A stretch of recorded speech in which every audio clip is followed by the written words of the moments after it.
السلام علیکم ناظرین، اسلامی گائیڈنس حافظ محبوب کے پلیٹ فارم سے میں آج آپ کے سامنے ایک مرتبہ پھر حاضر۔ آج میں آپ کے سامنے تلفظ کے حوالے سے ایک ایسا لفظ لے کر حاضر ہو رہا ہوں کہ جس کا تلفظ یقین جانیے کہ عوام تو عوام، خواص کے ہاں بھی بالعموم جو ہے وہ غلط ہی بولا جاتا ہے۔ اس سے پہلے میں لفظ تجربہ اور حریت، اسی طرح سے اور کچھ الفاظ کے درست تلفظ لے کر حاضر ہو چکا ہوں۔ انشاءاللہ العزیز یہ سلسلہ جو ہے اسی طرح سے چلتا رہے گا۔ اس سلسلے کو آگے بڑھانے سے پہلے یا اس ویڈیو کی طرف رجوع کرنے سے پہلے میں آپ سے یہ درخواست کروں گا کہ اگر کوئی صاحب میرے چینل پر نئے ہیں تو کائنڈلی وہ چینل کو سبسکرائب بھی کر لیں، ساتھ میں موجود بیل آئیکن کو بھی پریس کر لیں۔ شکریہ۔ تو اب آتے ہیں آج کے لفظ کی طرف۔ تو آپ نے یہ جملہ بہت مرتبہ سنا ہوگا کہ مسلمانوں کو اس آپس کے تفرقے نے مار دیا ہے۔ مسلمانوں میں یہ جو تفرقہ بازی ہے، اس سے مسلمانوں کو بہت نقصان ہو رہا ہے۔ چھوڑیں جی، یہ جو تفرقہ بازی ہے، یہ جو آپس کا اختلاف ہے، ہمیں اس میں پڑھنے کی کیا ضرورت ہے؟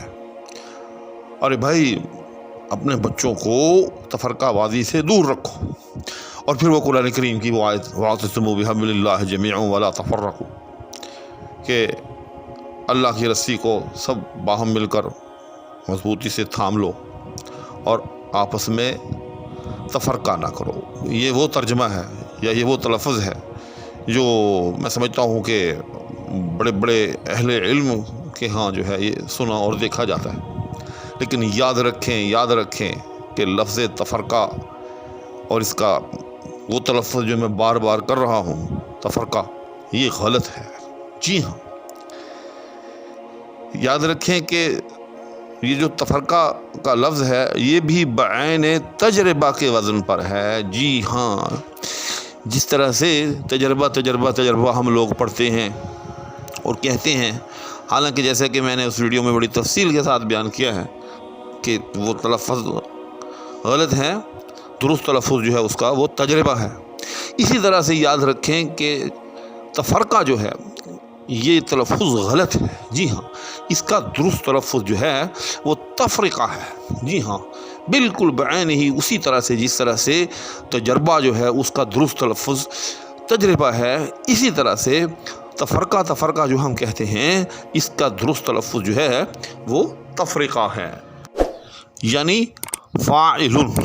جی ہاں، یعنی بالعموم اس کو تفرقہ فعول کے وزن پر بولا جاتا ہے، تو ایسا نہیں ہے، بلکہ تفرقہ فاعل، تفرقہ علم۔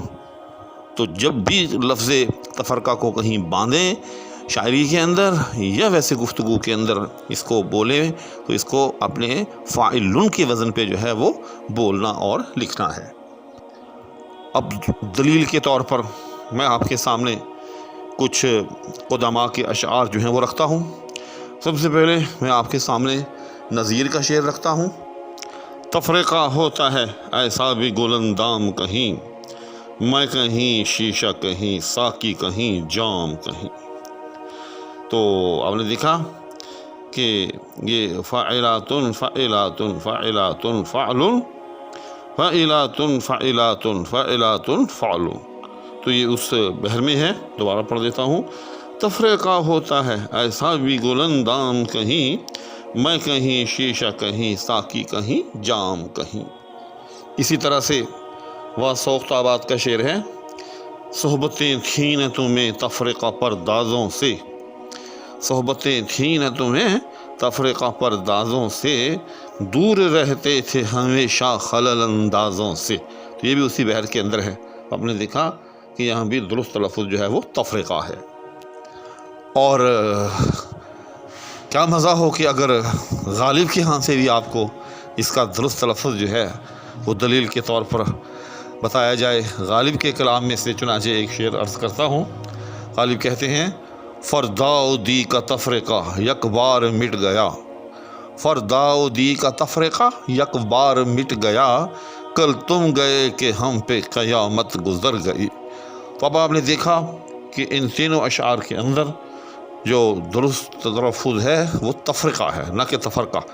تو اس لیے یہ بہت اہم تلفظ ہے اور یہ بہت ہی زیادہ ہمارے غلطی سے اس لفظ کو بولا جاتا ہے. تو آئندہ جب بھی اس کو باندھیں، اس کو بولیں تو تفرقہ نہیں کہنا بلکہ تفرقہ کہنا ہے، اور اس کو فاعلن کے وزن پر باندھنا ہے. امید ہے کہ آج کی اس مختصر سی ویڈیو سے آپ کی معلومات میں خاطر خواہ حد تک اضافہ ہوگا. دعاؤں کی درخواست کے ہمراہ اجازت چاہوں گا. اللہ حافظ.